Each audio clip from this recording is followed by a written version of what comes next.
primeiro é um prazer falar com vocês, eu quero cumprimentar toda a audiência do UOL, dizer que eu também estou nesse caso representando duas entidades da Miticuri, que é o IDAFRO e o GADVES, e o adiamento para nós avaliamos esse adiamento como positivo, tendo em vista que nos votos dos ministros Mendonça, Alexandre, seguido do Nunes Marques, nós tivemos já uma posição contrária ao que nós estamos defendendo, que é a tese do perfilamento racial.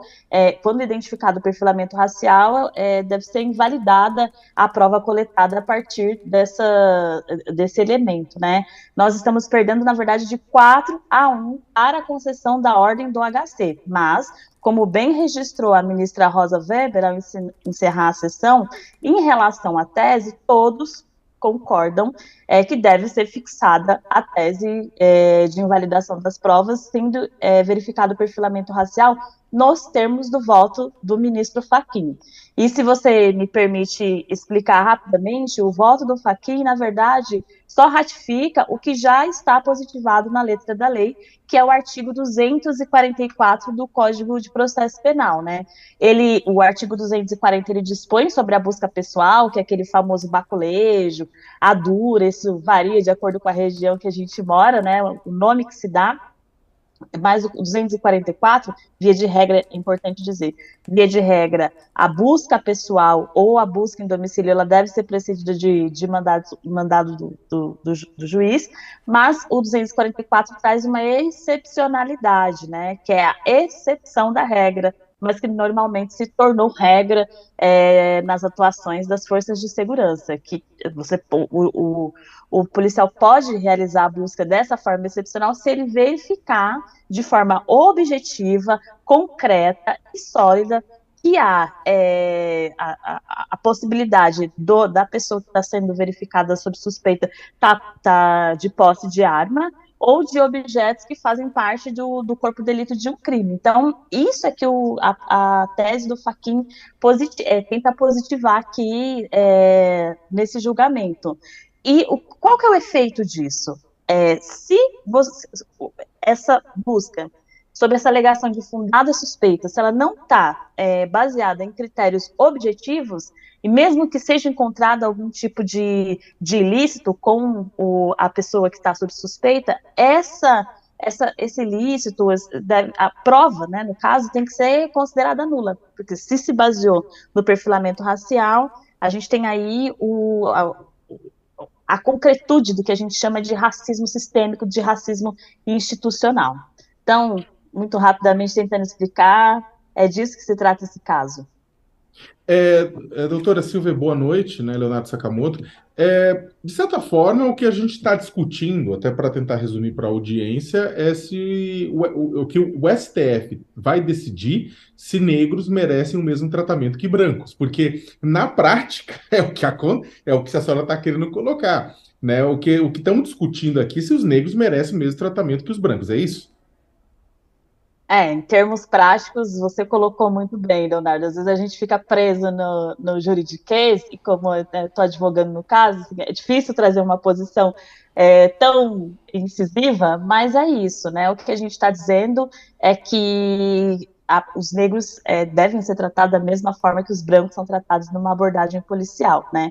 Uma abordagem que acontece nos jardins, com pessoas não negras, com pessoas brancas, dificilmente vai ter a mesma arbitrariedade que se verifica na periferia, né, em locais que, como tentou se colocar no julgamento, locais de tráfico de droga, de boca de fumo e tal. É disso que nós estamos tratando aqui. Da aplicação do princípio da isonomia e do princípio da igualdade para as abordagens policiais. Ou seja, desculpa Claro, para o Diego, mas, ou seja, se por um acaso houver uma derrota nessa questão do habeas corpus, o recado que vai ser passado do Supremo Tribunal Federal para as polícias de todo o Brasil é: continuem o que estão fazendo. Ou seja, continuem essa abordagem racista. É isso, né? Exatamente, assim, infelizmente é isso. Se a gente perde nessa tese, que é tão objetiva, porque ela espelha a letra da lei, você está legitimando o racismo institucional nas abordagens policiais. É uma legitimação e a gente sabe qual é o efeito concreto que isso produz na vida das pessoas negras, que é a maioria desse país, na vida das pessoas que estão em territórios periféricos, né? Doutora, dá para reverter esse panorama? Quer dizer, esse tempo de vista aí, mais uma semana, talvez seja importante para a mobilização da sociedade. A gente viu uma pressão crescente nos últimos dias aí do movimento negro. Me parece, por enquanto, uma luta bem concentrada com os militantes negros, pessoas negras mesmo, mas a sociedade pode encampar e fazer coro também junto com o movimento, né? A meu ver, essa vista veio em excelente momento, né? Porque a gente tem tempo para fazer essa mobilização e para despachar com os demais ministros que ainda não votaram e tentar sensibilizar e, como você falou, fazer uma mobilização pública para que as pessoas acompanhem e expressem, né, a sua opinião. Enfim, não é admissível que no Brasil a gente continue aceitando que seja um país que 75% das mortes ocorridas pelas forças estatais seja de pessoas negras. Isso é um absurdo. Então, eu encaro com bastante esperança que a gente vá conseguir reverter esse quadro na próxima semana com os votos que estão faltando.